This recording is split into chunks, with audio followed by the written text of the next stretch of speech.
And welcome to அரசியல் பேட்டை. வணக்கம் sir. Sir, இன்றைய நாள் ஒரு நல்ல செய்தியோட துவங்கியிருக்கு அப்படின்னு தான் சொல்லணும். தனிநபர் வருமானத்தில் தமிழ்நாடு இரண்டாவது இடத்தை அடைஞ்சிருக்கு. இது நேற்று வந்த செய்தி. ஸோ இன்றைக்கு பார்த்தீங்கன்னா முதலமைச்சர் ஒரு விஷயத்தை கோட் பண்ணியிருந்தாரு.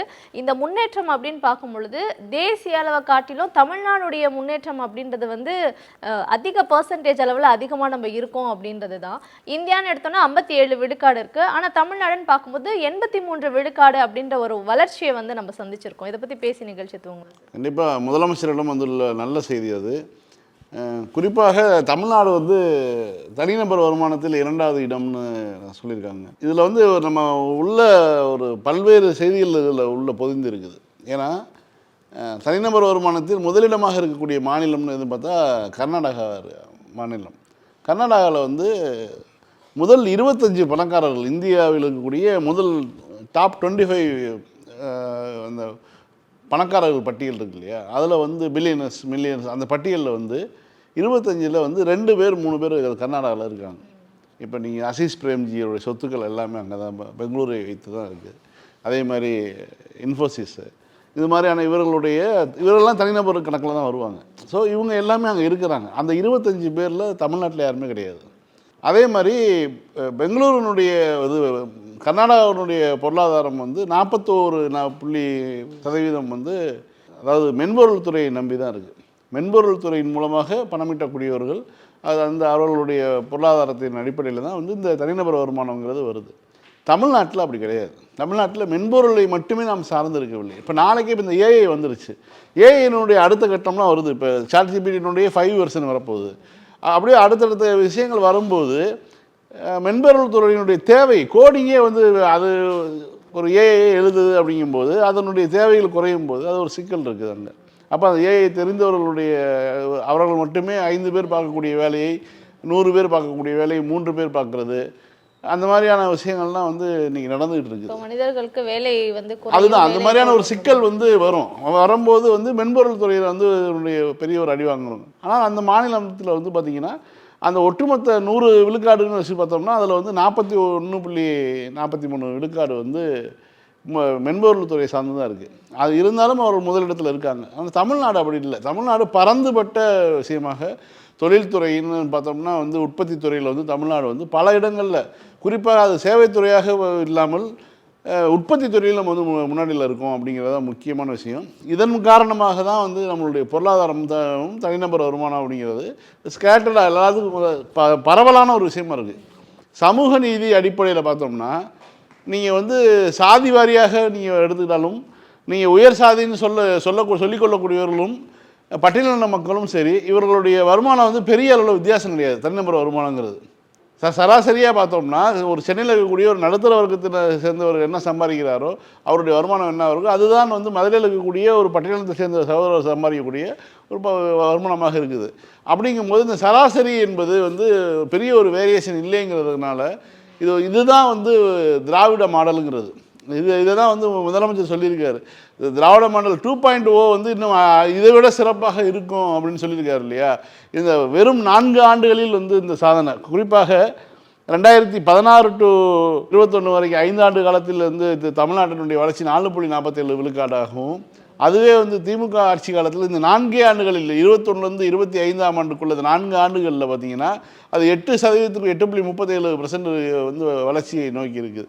அப்படின்னா இந்த சாதனை அடுத்து வரக்கூடிய இன்னொரு வெர்ஷன் திமுகவுடைய ஆட்சி வரப்போகுது அப்படின்னா அதனுடைய இந்த இன்னும் 2 மடங்காகக்கூடிய சூழல் வரும். இதனால் என்ன நன்மை நடக்கும்னா, ஒரு காலத்தில் விதியை நம்பி கடவுளை நம்பி நம்மளுடைய நிலைமை நமக்கு ஏன் கஷ்டம் அப்படின்னு ஒரு சில பேர் புலம்பிட்டு இருப்பாங்க.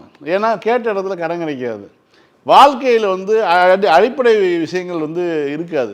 அந்த அடிப்படை விஷயங்களுக்காக கூட கடன் வாங்கக்கூடிய சூழ்நிலை வரும். ஒரு கிரைண்டர் வாங்குறதுக்கோ அல்லது ஒரு கேஸ் ஸ்டவ் வாங்குறதுக்கோ இதெல்லாம் ஒரு தேவையாக இருக்கும். உணவுப் பொருள் வாங்குறது கூட ஒரு தேவையாக இருக்கும். இந்த மாதிரியான விஷயங்கள் தமிழ்நாடு அரசு அதனுடைய அடித்தட்டு மக்களுக்கான தேவையை தீர்த்து வைக்குது. அப்போ தீர்த்து வைக்கும்போது அவங்க இயல்பாகவே கொஞ்சம் மேலே வந்துடுறாங்க. ஏழைங்கிற இடத்துல கொஞ்சம் மேலே அதுக்கு அதாவது வறுமை கோட்டுக்கு மேல் உள்ள ஒரு இடத்துக்கு வந்துடுறாங்க. அப்போ அவங்க வேலைக்கு போனால் போதும் அப்படிங்கிற மாதிரி ஒரு சூழல் வருது. வேலைக்கு போய்ட்டு இருந்தால் போதும், மற்றபடி ஒரு இலவசமாக அரிசி கிடைக்கிது, அங்கேயே உணவுப் பொருட்கள் கிடைக்கிது, அது மாதிரியான பல்வேறு வசதிகள் இருக்குது. இதெல்லாம் இருக்கும்போது குழந்தைகளுக்கு கல்வி கிடைக்குது, மருத்துவம் கிடைக்குது, இலவச மருத்துவம் கிடைக்குது. எல்லாமே கிடைக்கும்போது உங்களுக்கு வாழ்க்கை தரம் வந்து மெதுவாக உயர்ந்து கொண்டே வரும். 25 வருஷத்துக்கு முன்னாடி தமிழ்நாட்டில் அந்த நிலைமை இன்றைக்கி கிடையாதுங்கிறது தான் உண்மை. அதுக்கான காரணம் அந்த 25 ஆண்டுகளில் வந்து ஒரு 3 முறை திமுக ஆட்சி வருவதற்கான வாய்ப்பு இருந்ததுன்னா இதுதான் ரொம்ப முக்கியமான ஒரு காரணமாக பார்க்குறோம். இப்போ இன்னொரு முறை இந்த வாய்ப்பு வரும்போது திமுகவுக்கு மீண்டும் ஒரு ஆட்சி அமைக்கக்கூடிய வாய்ப்பு அமையும் போது இன்னும் சிறப்பான ஒரு ஒரு அடுத்த ஒரு வெர்ஷன் வந்துடும். சார், நேற்றைய கூட நம்ம நிகழ்ச்சியில் பேசியிருந்தோம். குடியரசு துணைத் தலைவர் வந்து ராஜினாமா ஒரு சந்தேகத்தை எழுப்புது. திடீர் ராஜினாமாவா இது இருக்கே, உடல்நிலை சரியில்லைன்னு சொல்றது காரணம்லாம் வந்து ஏற்றுக்கக்கூடியதா இல்லை அப்படின்ட்டு. இப்போ இன்னொரு தகவல் என்னவா வந்திருக்குன்னா, எதிர்கட்சியுடைய எம்பிக்கள் எல்லாருமே சேர்ந்து நீதிபதி யஷ்வந்த் சர்மா அவங்கள வந்து நீக்கணும் அப்படின்ற ஒரு நோட்டீஸை வந்து அறிவிச்சிருந்தாங்க. ஸோ ஜெகதீப் தன்கர் பண்ணியிருக்கக்கூடிய வேலை என்னவா இருக்குன்னா, முதல்ல இதை வந்து மக்களவையில் அனௌன்ஸ்மெண்ட் வந்து கொடுத்துட்டு அதுக்கப்புறம் மாநிலங்களவையில் அந்த அனௌன்ஸ்மெண்ட் வரணும். முதல்ல பாஜக சார்ந்த தீர்மானங்களை வந்து அனௌன்ஸ் பண்ணுறதா தான் இருந்தது. ஆனால் எதிர்கட்சிகளுடைய இந்த நோட்டீஸை வந்து ஃபர்ஸ்ட் அவர் அனௌன்ஸ் பண்ணது வந்து பாஜகக்காரர்கள் எல்லாத்துக்குமே வந்து ஒரு அதிர்ச்சியை கொடுத்துருக்குது. இதனுடைய விளைவாக தான் அவரை வந்து ராஜினாமா பண்ண சொல்லியிருக்காங்க அப்படின்ற ஒரு செய்தி வெளிவந்திருக்கு. இது எந்த அளவுக்கு உண்மையான தகவலாக இருக்கும்? ஏன்னா நேற்றைக்கு நம்ம பேசும்போதே வந்து இதுக்கு அடுத்த ஆள் யாரை நியமிப்பது, யோகியை கொண்டு வர்றாங்க, இந்த மாதிரிலாம் பல்வேறு இவர்களுடைய பின்னணியை பற்றி பேசியிருந்தோம். ஆனால் இன்றைக்கு இந்த செய்தி வந்து இதற்கான காரணத்தை கண்டுபிடிச்சிருக்காங்க. இதுக்கு குறிப்பாக திரு அகிலேஷ் யாதவ் வந்து ஒரு கேள்வியை கேட்டிருக்கார். ஜெகதீப் தன்கர் தன்னுடைய உடல்நிலை காரணமாக ராஜினாமா செய்வதாக அறிவிச்சிருக்கார். எந்த ஒரு பாஜகவை சேர்ந்த தலைவர்களும் அவரை போய் பார்க்கல. யாருமே போய் அவருக்கு என்ன செய்து ஏது செய்யுதுன்னு சொல்லி போய் பார்க்கல. அவருடைய உடல்நிலை பற்றியான விஷயங்களை பற்றி கேட்கல. அதே மாதிரி அவருக்கு வந்து ஒரு துணை ஜனாதிபதியாக இருந்தவர் தன்னுடைய ராஜினாமா அறிவிச்சிருக்காரு. அப்படின்னா அவருக்கு வந்து ஒரு பிரிவு உபச்சார விழா வைக்கணும், ஃபேர்வெல் பார்ட்டி மாதிரி ஏதாவது பண்ணியிருக்காங்க. அது எதுவுமே கிடையாது. இது வந்து என்ன காரணம்? அட்லீஸ்ட் அவையிலேயாவது ஏதாவது எதுவுமே கிடையாது. இன்னொன்று, அவருக்கு ராஜினாமா கடிதம் கொடுத்த சில மணி நேரங்களில் வந்து அது ஏற்றுக்கொள்ளப்பட்டது. இதுவரைக்கும் இந்திய வரலாற்றில் அப்படி கிடையாது. ஒரு குடியரசுத் தலைவர் ராஜினாமா கடிதம் கொண்டு வராங்க அப்படின்னா கொடுக்குறாங்கன்னா அதுக்கான ஒரு காலக்கெடு இருக்கும். அடுத்த நாள் ஏற்றுக்கொள்வார்கள், அந்த மாதிரியான விஷயமா இருக்கும். இவர் வந்து அடுத்த 1 மணி நேரத்தில் வந்து ஏற்றுக்கொள்ளப்பட்டு அவர் வந்து பதவி நீக்கம் செய்யப்படுறாருன்னா அப்போ வந்து என்ன நடந்திருக்கும் அப்படின்னா இதுதான் ஒரு மிக முக்கியமான காரணம். அவர் கடைசியாக அவருடைய செயல்பாடுகள் அடிப்படையில் பார்க்கும்போது எதிர்கட்சிகளுடைய இந்த கோரிக்கையை, அந்த நீதிபதியினுடைய வீட்டில் பணம் இருந்த விவகாரத்தை பற்றி நீங்கள் எடுத்துக்கணும் அப்படின்னு கேட்கும்போது அவர் எடுத்துக்கொண்டார் அப்படிங்கிற நோட்டீஸை பெற்றுக்கொண்டு அவையில் விவாதிக்க அனுமதிக்க போகிறாரு அப்படிங்கிற செய்தி வரவும் தான் உடனடியாக அவருக்கு வந்து அவருக்கு எங்கேயோ இருந்து ஒரு ஃபோன் வந்திருக்குது. மோடி உடனே வாழ்த்துறாரு, இவ்வளோ நாள் செஞ்ச சேவைக்கு நன்றின்னு சொல்லி வாழ்த்து சொல்கிறாரு. அதாவது மோடியே இந்தியாவிலே இல்லை, அவர் ஏதோ பயணத்தில் இருக்கார், இருந்தாலும் அவசரமாக மோடி வாழ்த்துறாருன்னா இவ்வளோ விஷயமும் நம்ம பார்க்க வேண்டியது இருக்குது. இது அதாவது பாஜகவில் வந்து நம்ம வந்து நீங்கள் ரொம்ப குறைவாக இடப்பட முடியாது. அவர்கள் வந்து எல்லாத்தையும் கண்காணிச்சிட்டு இருக்காங்க. யாராக இருந்தாலும் தூக்கி எறிவாங்கங்கிறது ஒரு விஷயம். கூடுதலாக வந்து அவருக்கு 75 வயது ஆயிடுச்சு. இதை ஒரு காரணமாக வைத்து அடுத்த ஆட்களை வந்து 75 வயது நிரம்பியவர்களை வந்து வெளியேற்றலாங்கிற ஒரு பிளான்லையும் கூட வந்து இருக்கலாம். ஏதோ ஒரு காரணத்தை எதிர்பார்த்து கொண்டு இருந்தார்கள். இது ஒரு காரணமாக சிக்கவும் வந்து சிறைச்சேதம் பண்ணிட்டாங்க. இந்தியா முழுக்க இருக்கக்கூடிய எய்ம்ஸில் இந்த ஆசிரியர்களுடைய எண்ணிக்கை அப்படின்னு பார்த்தோன்னா 3ல் 1 பங்கு தான் இருக்குது.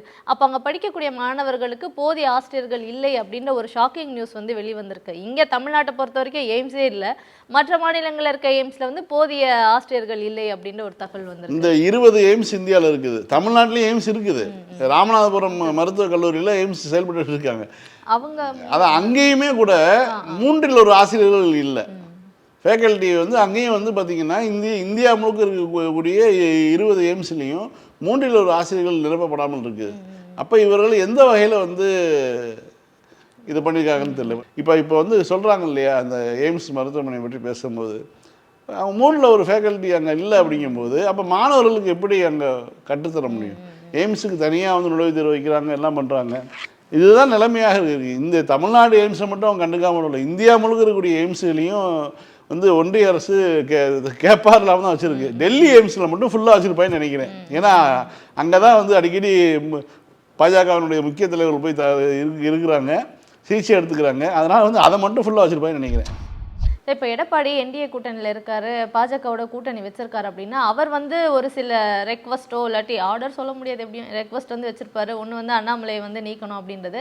அதே மாதிரி டிடிவி தினகரன், அதுக்கப்புறம் சசிகலா தலைமையில் ஓபிஎஸ் இவங்க எல்லாம் வந்து சேர்ந்துடக்கூடாது அப்படின்றது தான் அவருடைய எண்ணமா இருக்கு. பல இடங்களில் அவர் வந்து வெளிப்படவும் சொல்றாரு. ஆனால் டிடிவி தினகரன் வந்து இப்போ சொல்லியிருக்கக்கூடிய விஷயம் என்னவா இருக்குன்னா, என்டிஏ கூட்டணியில் வந்து நாங்கள் இருக்க போறோம் அப்படின்ட்டு. ஒரு பக்கம் இவர் இதை சொல்லிட்டு இருக்காரு, இன்னொரு பக்கம் வந்து எடப்பாடி அவங்கள சேர்க்க போறதில்லை அப்படின்னு சொல்லிட்டு இருக்காரு. பட் என்னதான் நடக்க போகுது? ஒரு பக்கம் ஓபிஎஸ் இதுலேருந்து ஒருத்தர் கேட்டிருக்காரு, காலில் கூட விழுவுறோம் நீங்கள் அதிமுகவில் சேர்த்துக்குங்க அப்படின்னு சொல்லி ஓபிஎஸ் அணியிலேருந்து ஒருத்தர் பேசியிருக்காரு. அது வேற சர்ச்சையாக இருக்குது. இப்போ டிடிவி சொன்ன விஷயம் தான் ரொம்ப முக்கியமான விஷயம். அதாவது நாங்கள் வந்து தேசிய ஜனநாயக கூட்டணியில் இருக்கிறோம், எங்களுடைய முதலமைச்சர் வேட்பாளரை பாஜக தான் தேர்ந்தெடுக்கும் அப்படின்னு சொல்லி அவர் அறிவிச்சிருக்காரு. அதுதான் ரொம்ப முக்கியமான விஷயம். அதாவது எடப்பாடி வந்து முதல்ல வந்து என்ன சொன்னார், எங்களை பார்த்தா ஏமாளின்னு நினைக்கிறீங்களா அப்படின்னாரு. அதுக்கப்புறம் நேற்றுக்கு என்ன சொன்னார், நான் வந்து திமுகவுக்கு தான் சொன்னேன், எங்களை வந்து பாஜக கரைத்து குடித்து விடும்னு நீங்கள் பேசுகிறீங்க, அதெல்லாம் எங்களை பார்த்தா அப்படி தெரியுதா, எங்களெல்லாம் குடிக்க முடியாது, நாங்கள் சாக்கடை அப்படின்னு சொல்லி வந்து அவர் பேசினார். ஏன்னா அப்படி தான் அவர் பேசணும். ஏன்னு கேட்டிங்கன்னா முதலமைச்சர் ஒருமையில் பேசியிருக்காரு. ஒருமையில் பேசக்கூடிய ஒரு முன்னாள் முதலமைச்சருக்கு என்ன மரியாதை வேண்டி கிடக்குது? அவர் வாய் தவறி பேசுகிறீன்னு இன்னும் அறிக்கை வந்திருக்க வேணாமா? அல்லது வந்து நான் தெரிஞ்சு தான் பேசுகிறேன்னா அப்புறம் அப்படி தான் பேச முடியும். ஏன்னா அவருக்கு மரியாதையை கொடுத்து தான் மரியாதை வாங்க வேண்டிய இடத்துல தான் அவர் இருக்காங்க. அப்போ அவர் மரியாதை இல்லாமல் ஒரு முதலமைச்சரை பேசும்போது, அவர் தகுதியை இழந்து பேசும்போது, ஒரு எதிர்கட்சி தலைவர் தன்னுடைய தகுதியை இழந்து பேசும்போது அதெல்லாம் அப்படி தான் பேச முடியும். குறிப்பாக அதுக்கப்புறம் வந்து அமித்ஷாவுக்கு இதுக்காக நம்ம பேசலை நாங்கள் அப்படின்னு சொல்லி மறுப்பு தெரிவித்தார். இன்றைக்கி வந்து பார்த்திங்கன்னா இப்போ திரும்ப அந்த பஞ்சாயத்து வகையில் இப்போ இன்றைக்கி புதுசாக கொளுத்தி போடு இன்றைக்கி அப்படிங்கிற மாதிரி டிடிவி தினகரன் கொளுத்தி போட்டார். அதாவது எங்களுடைய கூட்டணி முதலமைச்சர் வேட்பாளர் யார் என்பதை அமித்ஷா தான் முடிவு செய்வார், பாஜக தான் முடிவு செய்யும் அப்படிங்கிறத வந்து தெளிவாக சொல்லியிருக்காரு. இதுக்கு இப்போ என்ன சொல்கிறார், இப்போ நேற்று எடப்பாடி போய் பிரச்சாரம் பண்ணிட்டு இருக்கும்போது பார்த்தா பக்கத்தில் ஒருத்தர் நின்று குளிச்சுட்டு இருக்காரு.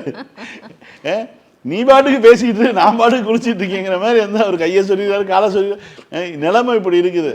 ஏன்னா இது இந்த ஃபோக்கஸ்லாம் காட்டவே மாட்டாங்க. மேலேருந்து டாப் பாங்கிலேருந்து காட்டிட்டு போயிடுறது, கீழேருந்து பார்த்தாலே தெரியுது அப்படிங்கிற மாதிரி வந்து நிலைமை இப்படி இருக்குது. அவருடைய வேணும்ட்டே தான் வச்சிருப்போம் இந்த ஃப்ரேம். அது கேமராவில் எடுத்துல இதில் எடுத்துருக்காங்க, மொபைலில் எடுத்துருக்காங்க. ஆனால் எனக்கு கொஞ்சம் கூட பக்கத்தில் ஒரு உயிரினம் இருக்குது, அது மைக் அடித்து பேசிக்கிட்டு இருக்குது அப்படிங்கிற ஒரு நினைப்பே இல்லாமல் அவர் வந்து இருக்கார். அவர் வந்து அப்படின்னா இவர் மீதான மதிப்பு என்ன வச்சுருக்காரு, ஒரு முன்னாள் முதலமைச்சர் மீதான மதிப்பை ஒரு தமிழ்நாட்டினுடைய குடிமகன் எப்படி வச்சுருக்காருங்கிறத ரொம்ப சுலபமாக அந்த வீடியோவில் தெரிஞ்சுக்கலாம். சார் இன்னொரு விஷயமும் சார், நேற்று நம்ம நிகழ்ச்சியில் வந்து பேசியிருந்தோம், தேர்தல் ஆணையம் வந்து கோர்ட்டில் சொல்லியிருக்கு பாபநாசத்தில் இப்போ வெக்கம் இல்லாமல் குள்ளா வேற போட்டுக்கிறாருங்க. சிறுபான்மை மக்களுடைய வாக்குகள் வேணான்னு ராஜேந்திர பாலாஜி பேசுகிறாரு, அன்வராஜா போனால் போட்டோன்னு பேசுகிறாரு. நேற்றைக்கு வந்து எடப்பாடி பழனிசாமி பார்த்தீங்கன்னா அது தலையில் குள்ளாவை போட்டுட்டு ஏமாத்தலான்னு பார்க்குறாரு. அதாவது 2024 தேர்தலுக்கு மத நல்லிணக்க நாயகர்னு ஒரு விருது கொடுத்தாங்க. விருதெல்லாம் வாங்கி வச்சுக்கிட்டாங்க. வாங்கி வச்சதுக்கப்புறம் பார்த்தீங்கன்னா பாஜக கூட போய் சேர்ந்துக்கிட்டாரு. அந்த விருதையாக திரும்ப கொடுத்து விடணும். சார் இப்போ தேர்தல் ஆணையம் பீகார் தேர்தல் குறித்து இப்போ கோர்ட்டில் கேஸ் போயிட்டு இருக்கும் பொழுது அவங்க சொல்லியிருக்கக்கூடிய விஷயம் என்னவா இருக்குன்னா, மக்களுடைய குடியுரிமையை ஆராயக்கூடிய அந்த அதிகாரம் வந்து தேர்தல் ஆணையத்துக்கு இருக்கு அப்படின்னு ஒரு விஷயம் வந்து சொல்லியிருந்தாங்க. இப்போ கூடுதலாக என்ன சொல்றாங்கன்னா, இந்த voter ID, ration card, Aadhaar மூணுமே வந்து நம்பகத்தன்மையா இல்லை, இதை வச்சு எப்படி அவங்கள வந்து நாங்கள் நம்புறது ஒரு மனிதர் அப்படின்றாங்க. பேசிக்காக ஒரு மனிதர்கிட்ட வந்து ஐடின்ட்டு இது 3 தானே சார் நம்ம வந்து கேரி பண்ணிட்டு இருக்கோம். இப்போ இதுவே சிலாதுனா வேற என்ன ஐடி தான் இங்கே நம்ம கிட்ட எதிர்பார்க்குறாங்க? நம்ம இந்த பஞ்சாயத்து ஆரம்பிக்கும் போதே நம்ம பேசுகிறோம், ஞாபகம் டிஎன்ஏ டெஸ்ட்டுக்கு எடுத்துருவோம். யார் யாரெல்லாம் வந்து இந்தியர்கள், இந்த நிலப்பரப்பின் சொந்தக்காரர்கள்னு ஒரு இது இருக்கு இல்லையா, அதை வந்து எடுப்போம். மத்திய ஆசியா ஸ்டெப்பி புல்வெளியிலேருந்து யார் வந்தா, ஈரானுடைய பகுதியிலேருந்து யார் வந்தா, யாரெல்லாம் எங்கேருந்து வந்தாங்கிற ஒரு டிஎன்ஏ டெஸ்ட் வந்து எடுத்து நாடு முழுவதும் வந்து எடுத்து ஒரு நீங்களே ஒரு சர்டிஃபிகேட், என்ஆர்சி சர்டிஃபிகேட் சொல்கிறீங்க இல்லையா, அது என்பிஆர் சொல்கிறீங்க இல்லையா, அது மாதிரி வந்து நீங்கள் ஒரு இதை கொண்டு வாங்க. அந்த டிஎன்ஏ டெஸ்ட்டுக்கு நாங்கள் ரெடி, தமிழ்நாட்டிலேருந்து முதல் ஆளாக நம்ம கை தூக்குவோம். இந்தியா முழுவதும் நீங்கள் பண்ணுங்கள். எலெக்ஷன் கமிஷன் தலைமையிலே கூட நடத்தும். ஞானேஷ்குமாருக்கு முதல்ல எடுப்போம், அவருடைய டிஎன்ஏ செக் பண்ணுவோம். அதுக்கப்புறம் வந்து எல்லாருடைய டிஎன்ஏவும் செக் பண்ணி யாரெல்லாம் இந்த நிலப்பரப்பினுடைய சொந்தக்காரன்னு ஒரு முடிவுக்கு வரலாமா தான் கேட்க முடியும். Ration card, Aadhaar card, voter ID, இது 3 இருந்தால் கூட நான் இந்த இந்தியர் இல்லைன்னு சொன்னாங்கன்னா இப்போ வேறு எது இருந்தால் இந்தியரா தெரியல எனக்கு. அதாவது இவங்களுடைய நோக்கம் வந்து இப்போ 52 லட்சம் பேர் வந்து நீக்கியிருக்காங்க. அதில் வந்து பார்த்திங்கன்னா அதில் 18 லட்சம் பேர் வந்து இறந்து போயிட்டாங்க. அதாவது 2024 தேர்தலுக்கும் இப்போக்குள்ளேயும் 18 லட்சம் பேர் இறந்து போயிட்டாங்க வாக்காளர்கள். ஓகே, 26 லட்சம் பேர் வெளியூரில் இருக்காங்க. இப்போ மீதி வந்து 20 லட்சம் பேர் வந்து தொகுதி மாறிட்டாங்க. இவங்களுக்கு வந்து தொகுதி மாறி இடப்பெயர்வின் காரணமாக வாக்களிக்க உரிமை இல்லை. அதாவது 2 முறை பேர் பல்வேறு தொகுதிகளில் பேர் இருக்காங்க, அவங்க லிஸ்ட்டு இதெல்லாம் போட்டு இதை வந்து இந்த 59 பேர் 57 லட்சமாக அறிவிச்சிருக்காங்க. அதாவது இவங்க சொல்கிறது என்னென்னா, இந்த நீக்கினீங்க இல்லை, இவங்களெல்லாம் நீங்கள் எந்த அடிப்படையில் நீக்கினீங்க? இப்போ நீங்கள் 20 லட்சம் பேர் வந்து தொகுதி மாறி இருக்காங்க அப்படின்னு சொல்கிறீங்க. அப்போ அவங்க வாக்காளராக இல்லையா? முதல்ல இந்தியராக இல்லையா? அதையாவது சொல்லுங்க. எதுவுமே, அதாவது ஒரு தன்னுடைய எல்லைகளை எல்லாம் மீறிட்டு இருக்கக்கூடிய அமைப்புகளாக ஒவ்வொன்றும் எந்தெந்த அமைப்புகள் சுதந்திரமாக இருக்குதோ அந்த அமைப்பு வந்து தனக்குத்தானே ஒரு வேலையை போட்டுக்கும். இப்போ இந்திய தேர்தல் ஆணையமாக அதுக்கான ஒரு வேலையை தன்னைத்தானே போட்டுக்குவாங்க. அதே மாதிரி உச்சநீதிமன்றம் சுதந்திரமான ஒரு அமைப்பு அப்படின்னா அதுக்கான வேலையை அதை போட்டுக்கும். அதே மாதிரி வந்து நீங்கள் வந்து வேறு சில சிபிஐ போன்ற இடி போன்ற அமைப்புகள் இருக்குன்னா இந்த அமைப்புகள் தனக்கான வேலையை போட்டுக்கணும். ஆனால் பாஜக ஆட்சி வந்ததுக்கு பிறகு இந்த அமைப்புகள் எல்லாமே வந்து தன்னுடைய எல்லையை தாண்டி வந்து எல்லை தாண்டிய பயங்கர விஷயங்களை பண்ணிட்டு இருக்காங்க. அதுவும் குறிப்பாக பாஜகவுக்கு ஆதரவான விஷயங்களாக செய்து கொண்டு இருக்கிறார்கள் தான் அது. இது ரொம்ப மோசமான சூழலை நோக்கி இட்டு போயிட்டுருக்கு. நம்ம தினமும் பேசுகிறோம். இது பாஜக ஆட்சி தொடங்கிய காலத்திலேருந்து நம்ம பேசிகிட்டு இருக்கோம். இருந்தாலும் நம்ம மீண்டும் மீண்டும் சொல்ல வேண்டிய விஷயம் வந்து நாட்டை நல்ல இடத்தை நோக்கி வந்து மோடி அழைத்து செல்லவில்லை, மிக மோசமான ஒரு பாதையில் அழைத்து செல்கிறாங்கிறது தான். ஏன்னா இந்தியாவுக்கு வந்து இந்தியா இப்படி ஒரு ஸ்ட்ரக்சராக இருப்பதற்கான காரணமே இந்திய அரசியலமைப்பு அனுமதித்துள்ள இந்த சோசியலிசம் செக்குலரிசம் தான். அந்த வார்த்தைகளை எடுத்துகிட்டு நீ வந்து கொடுக்குறாரு, புக் அடித்து கொடுக்குறாருன்னா இவங்களுடைய நோக்கத்தை புரிஞ்சுக்கலாம். கூடுதலாக இந்த அமைப்பை காப்பாற்றுவதே தேர்தல் இதுதான். இந்த தேர்தல் நம்பிக்கை இருக்க போய் தான் அந்தந்த மாநிலங்கள் இந்தியாங்கிற ஒரு யூனியனுக்குள்ளே வந்து செட்டில் ஆகிருக்கிறது. இப்போ இந்த தேர்தல் முறையவே நீங்கள் உடச்சி இது பண்ணணும்னு நினச்சிங்கன்னா நீங்கள் வேறு ஏதோ ஒன்று பண்ண போகிறீங்க.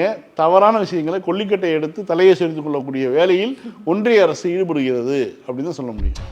சார், பவன் கல்யாண் வந்து ஒரு விஷயம் பேசியிருக்காரு. இப்போ வந்து அக்பர், பாபர் இவங்கள பற்றிலாம் நீங்கள் பெருமையாக பேசுகிறீங்க, சத்ரபதி சிவாஜி பற்றி ஏன் பேச மாட்டேங்கிறீங்க, விஜயநகர் பேரரசை பற்றி வந்து ஏன் பேச மாட்டேங்கிறீங்கன்ட்டு. ஆனால் லாஸ்ட் வீக் தான் என்சிஆர்டி அந்த பாட புத்தகங்களில் பார்த்தீங்கன்னா அக்பரையும் பாபரையும் வந்து ரொம்ப மோசமாக நடந்துக்கக்கூடிய ஆட்கள் இவங்கன்ற மாதிரி சித்தரிச்சிருக்காங்க சார். அப்படின்றதையும் நம்ம இந்த நிகழ்ச்சியை தான் பேசுகிறோம். இன்றைக்கி இவர் வந்து எப்படி பேசியிருக்காரு? இல்லைங்க, அவர் முன்னாடி எப்படி பேசிகிட்டு இருந்தார், இப்போ எப்படி பேசிகிட்டு இருக்காங்கிறது வந்து நம்ம அவருடைய பேச்சுக்களை பார்த்தாலே புரியும். அவர் முன்னாடி வந்து பார்த்திங்கன்னா சிறுபான்மை மக்களுக்கான பெரிய பாதுகாவலர் மாதிரி பேசிகிட்டு இருந்தார். அதுக்கப்புறம் வந்து ஒவ்வொரு இதாக வந்து அவருடைய நடை எல்லாமே மாறுச்சு. குறிப்பாக பாஜகவுக்கு போனவுடன் வந்து முழுமையாக வந்து பாஜக ஜால்ரா அடிக்கக்கூடிய ஒரு தலைவராக மாறிட்டார். அதனால் வந்து அவருடைய பேச்செல்லாம் நம்ம வந்து இப்போ பெரிதுபடுத்த தேவையில்லை. ஏன்னா தமிழ்நாட்டில் வந்து அவருடைய பேச வேண்டிய அவருக்கு என்ன வேல்யூ இருக்குது? இங்கே அவருக்கு வந்து யாருன்னு தெரியும்? பவன் கல்யாணம் உங்களுக்கு தெரியும், எனக்கு தெரியும், எத்தனை பேருக்கு தெரியும்? ஆந்திராவினுடைய துணை முதலமைச்சராக பதவியேற்றதுக்கு பிறகு தான் தெரியும். அவர் படங்கள் கூட வந்து இங்கே தமிழ்நாட்டில் ஓடுனது கிடையாது. அப்படி இருக்கும்போது அவர் சிவாஜியை பற்றி பேசணும், யார் பேசலை? சிவாஜியை பற்றி யார் பேசணும்? மராட்டியர்கள் பேசணும். மராட்டிய அங்கே தான் அவர் அந்த அந்த ஊர் மன்னர். அவர் ஆட்சி பண்ண காலம் வந்து மிக குறைவான ஒரு காலகட்டம். அவர் ஆட்சி செய்த காலகட்டம் வந்து மிக குறைவான காலகட்டம் தான். இது சிவாஜியினுடைய படையெடுப்பு இங்கே தமிழ்நாடு வரைக்கும் வந்தது. திருச்சி கொள்ளிடம் வரைக்கும் வந்து ஒரு படையெடுத்து வந்தார். அது சொந்த தம்பியை பழிவாங்க வந்தார், வந்துட்டு போனார். இதுதான் அவருடைய கதை. வேறு என்ன இது? அவர் சென்னைக்கெலாம் வர கிடையாது. சென்னைங்கிற நகரமே அப்போ கிடையாது. காளிகாம்பல் கோயிலை வந்து கும்பிட்டாருலாம் கதை சொன்னாங்க, அதெல்லாம் பொய். ஏன்னா அப்போ இவர் வந்தது வந்து அவர் அந்த மைசூர் வழியாக வந்து காவிரி கரையோரமாக போய் அவர் கொள்ளிடத்துக்கு வரைக்கும் போனார். தஞ்சையில் தன்னுடைய சகோதரனை எடுத்து போராட பிறகு போனார். இதுதான் நடந்தது. அப்படி இருக்கும்போது வேறு என்ன அவரை பற்றி பேசணுங்கன்னு அவர் வரலாற்றில் வந்து அவருக்கான ஒரு இது இருக்குது. திப்பு சுல்தான் தான் இங்கே இருந்தார். திப்பு சுல்தானை பற்றி பேசுவோமா? ஹைதர் அலியும் பேசுவோமா? எல்லாம் தான் இங்கே தமிழ்நாட்டுக்கு வந்தாங்க. இஸ்லாமிய மன்னர்கள்ன்றது தான் அவருக்கு பிரச்சனையாக இருக்குது. இதுதான் சொல்கிறேன்ல, அவர் வந்து யாரோட சேர்ந்தாரோ அவருக்கு வந்து ரொம்ப ஜால்ரா அடிப்பார். அவர் இதே இது வந்து இடதுசாரிகளோடு சேர்ந்துருந்தாருன்னா அவர் வந்து நேராக கார்ல் மார்க்ஸுக்கே பிறந்த மாதிரி பேசியிருப்பார். அதனால் வந்து இவர் இப்போ பாஜக கூட கூட்டணியில் இருக்கிறனால இப்போ வந்து ரொம்ப இது பண்ணுறாரு. ஏன்னா சந்திரபாபு நாயுடுவையும் மிரட்டி வைக்கணும் இல்லையா? அப்போ இது மாதிரி வந்து ரொம்ப தீவிர சங்கியாக காட்டிக்கிட்டாங்கன்னா சந்திரபாபு நாயுடுவையும் மிரட்டி வைக்க முடியுங்கிறதுக்காக அவர் இந்த வேலையில் செய்கிறாரு, அவ்வளோதான்.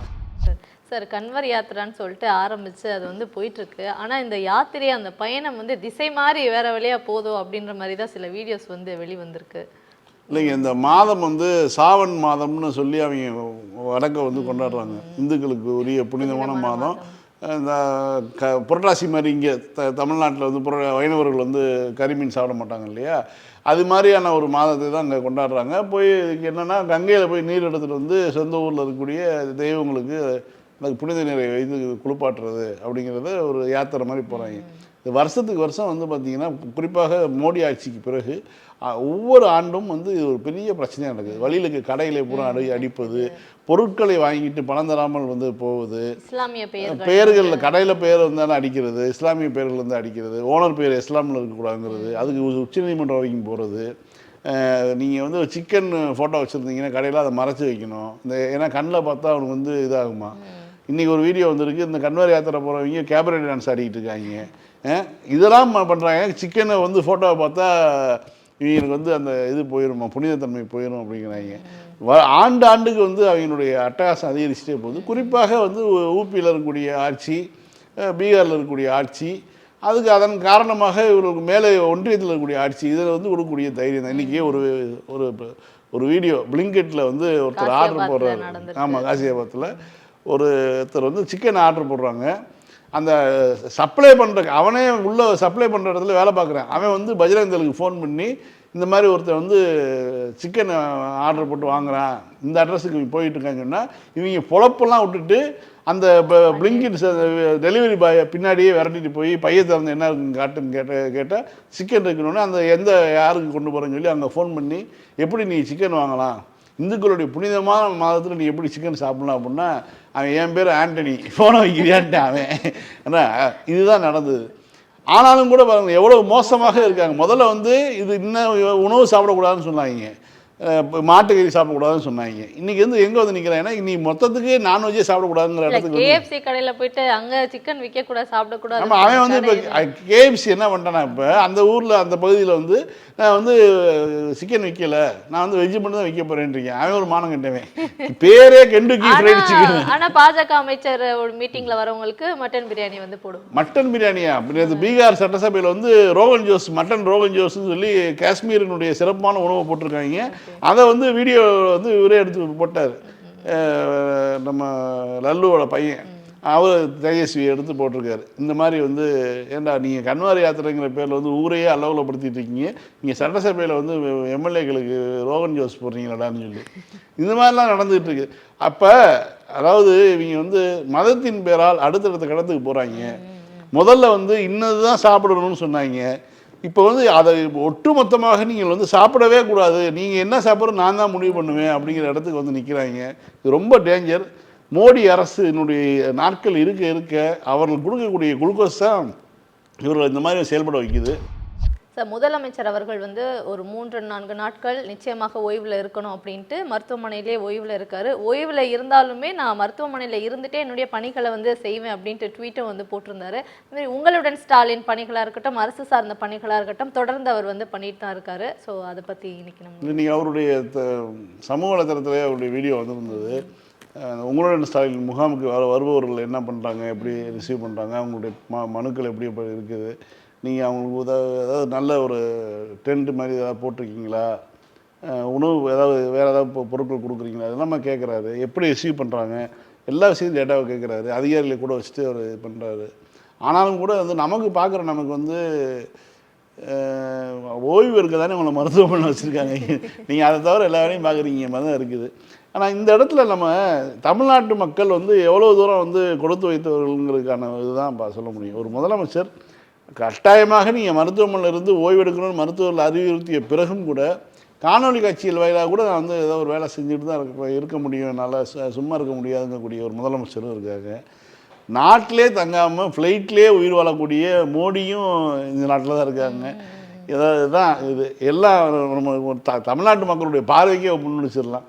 மோடி போன்ற நபர்களும் இப்படி தான் இருக்காங்க, நம்மளுடைய முதலமைச்சரும் இப்படி தான் இருக்கார். ரெண்டையும் வந்து ஒப்பிட்ட அளவில் நீங்கள் பார்க்கக்கூடிய, இது ஆதரிக்கக்கூடிய, இந்த கட்சியை ஆதரிக்கக்கூடிய எதிர்த்தரப்பு இருக்குது பார்த்தீங்களா, அவர்களையும் பார்த்துக்கணும். ஏன்னா எடப்பாடி பழனிசாமியோ மோடியோ இவர்களுடைய சொந்த வாழ்க்கையில் ஒரு சின்ன பிரச்சனைனா கூட வந்து அவர்கள் வந்து வெளியே வர மாட்டாங்க. நீங்கள் மோடியுடைய வீட்டுக்குள்ளே ஒரு ஃபோட்டோவை நீங்கள் பார்க்க முடியாது. அதிகபட்சம் மயிலோடு உட்காந்துருப்பார், இல்லாட்டா யோகியோட நிற்பார். இந்த ஃபோட்டோ மட்டும்தான் இருக்கும். மற்றபடி அவருடைய வீட்டுக்குள்ளே கூட நீங்கள் ஃபோட்டோ யாரையும் பார்க்க முடியாது. ஆனால் மருத்துவமனையில் தனியாக அனுமதிக்கப்பட்டுள்ள ஓய்வுக்காக அனுமதிக்கப்பட்டுள்ள முதலமைச்சர் அங்கேருந்து வேலை செய்கிறாங்கிற காட்சியில் தான் நம்ம பார்க்கக்கூடிய ஒரு சூழலாக இருக்குது. அவர் ஓய்வு எடுத்துட்டு திரும்ப பணிக்கு வர்றதுக்கு வாழ்த்துக்கள். ஃபைன் சார், திரும்ப நாளைக்கு இதே நிகழ்ச்சியில் சந்திப்போம். மீண்டும் நாளை மாலை 6:30 மணிக்கு அரசியல் பேட்டை நிகழ்ச்சியில் சந்திக்கலாம். நன்றி. நன்றி.